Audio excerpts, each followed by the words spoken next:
मसीह के ज़िंदा और जलाली नाम में सबको सलाम। खुदा का शुक्र करते हैं, बाप जी की तारीफ़ करते हैं कि जब हम खुदा की पाक हजूरी में आ जाते हैं, उसके कदमों में आ जाते हैं, उसके तख्त के सामने आ जाते हैं तो उसका फ़ज़ल होता है। जब हम यसू लहू को लगा लेते हैं और उसकी पाक हजूरी में आते हैं तो उसके सारे वादे पूरे होते हैं। जिस तरह ज़बूर 130 और उसकी 4 में कि वो तेरी सारी बदकारी को बख्शता है, वो तुझे तमाम बीमारियों से शिफा देता है, वो तेरी जान को हलाकत से बचाता है, वो तेरे सर पर शफ़क़त और रहमत का ताज पहनाता है। हालेलुया। और खुदा के वादे हैं कि वो हमें उम्र भर अच्छी अच्छी चीज़ों से क्या करेगा, आसूदा करेगा और अकाबों की तरह जोर देगा और हम अरसों नौजवान रहेंगे, कभी बूढ़े नहीं होंगे। हालेलुया।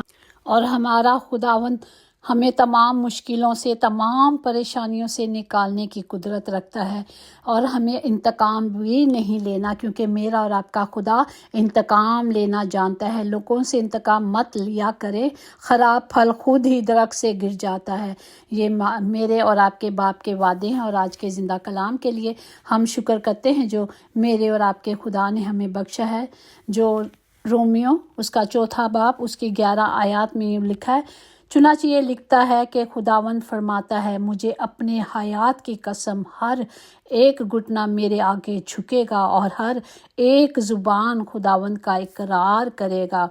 पाक कलाम पर जान पर खुदा की बरकत हो, खुदा का शुक्र हो, खुदा की तारीफ़ हो। खुदावंद खुदा कहते हैं, जिस तरह असाया नबी की मार्फत उसमें लिखा गया है कि मैंने अपनी ज़ात की कसम खाई है कि कलाम सादर ज़रूर पूरा होगा, जो मेरे मुंह से निकला है वो अटल है, वो टलेगा नहीं। हर एक घुटना मेरे हजूर झुकेगा और हर एक ज़ुबान मेरा इकरार करेगा, क्योंकि मैंने कसम खाई है। ये खुदा ने कसम खाई है कि मैं ये सब कुछ करूँगा। अगर हम इब्रानियों उसका 6 बाब उसकी 13-14 में देखें, चुनांचे जब खुदा ने इब्राहिम से वादे के वक्त कसम खाने के वास्ते किसी को अपने से बड़ा ना पाया तो अपनी ही कसम खा कर फरमाया कि यकीनन मैं तुझे बरकतों पर बरकत बख्शूंगा और तेरी औलाद को बहुत बढ़ाऊंगा।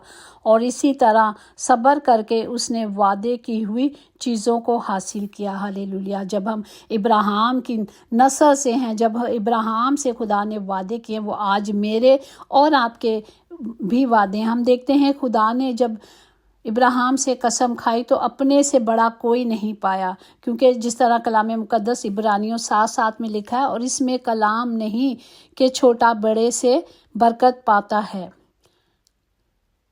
कि खुदा ने पहले ही बता दिया कि जब बड़े होते हैं वो बरकत देते हैं। हम देखते हैं जब हमारे घर में बड़े बुजुर्ग होते हैं या आते हैं तो हम कहते हैं जाओ सलाम करो और बरकत ले लो, क्योंकि बुजुर्ग होते हुए वो हमें बरकत देते हैं। और बड़ों की जो मुंह की बातें हैं, जिस तरह दुनियावी माँ बाप देते हैं, उसी तरह आसमान का मालिक जिसने कसम खाई है कि जो कोई मेरे हुक्मों को मानता है, जो मेरी मर्जी पे चलता है, जो मेरे ईमान रखता है कि मैं ही जिंदा, वो कहता है मैं ही तेरा खुदावंद खुदा हूँ, मैं ही तुझे छुड़ाता और मैं ही तुझे बचाता हूँ। जिस साया नबी की मार्फत अगर हम देखें 45 उसकी 22 में, ऐ इंतहाई ज़मीन के सब रहने वालों, तुम मेरी तरफ मुतवज्जो हो और नजात पाओ, क्योंकि मैं खुदा हूँ और मेरे सिवा कोई नहीं।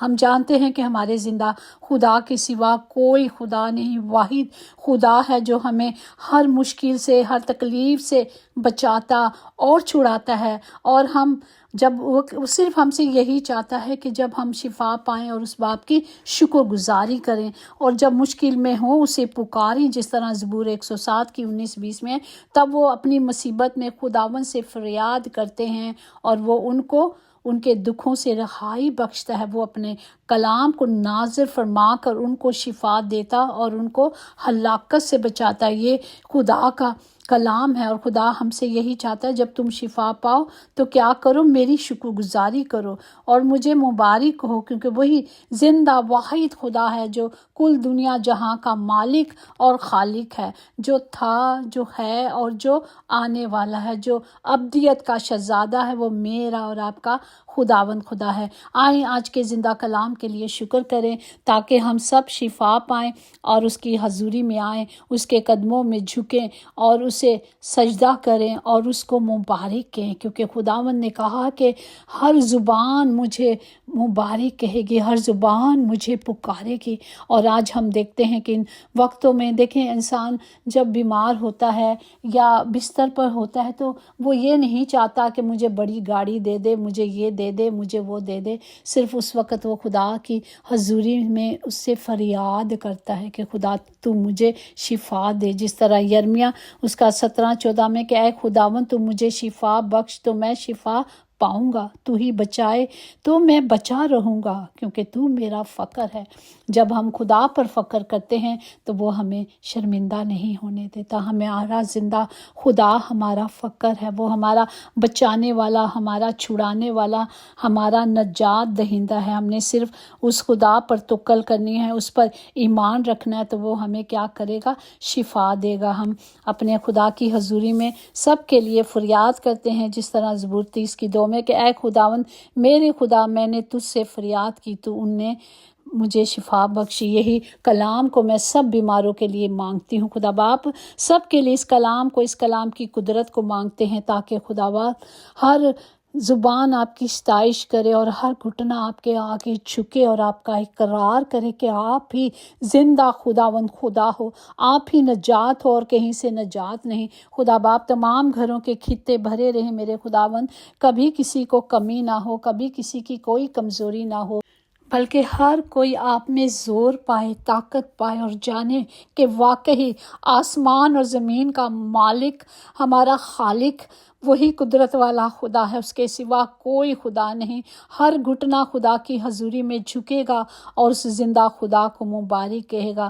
خداوند کا فضل، خدا کی محبت، خدا کی رحمت اور اس کی تسلی اور وہ تمام برکتیں جو خداوند نے ہمیشہ اپنے محبت رکھنے والوں کے لیے رکھی ہیں، وعدہ کیا ہے کہ میں تمہارا زور بن جاؤں گا۔ ہاللیلویا۔ خدا کے نگہداشت فرشتے ہر وقت، ہر گھڑی، ہر دن، ہر پل آپ سب کی حفاظت کریں، آمین۔ یقیناً بھلائی اور رحمت عمر بھر ہم سب کے ساتھ ساتھ رہیں گی اور ہم ہمیشہ اپنے خداوند خدا کے گھر میں سکونت کریں گے، آمین۔ God bless you all.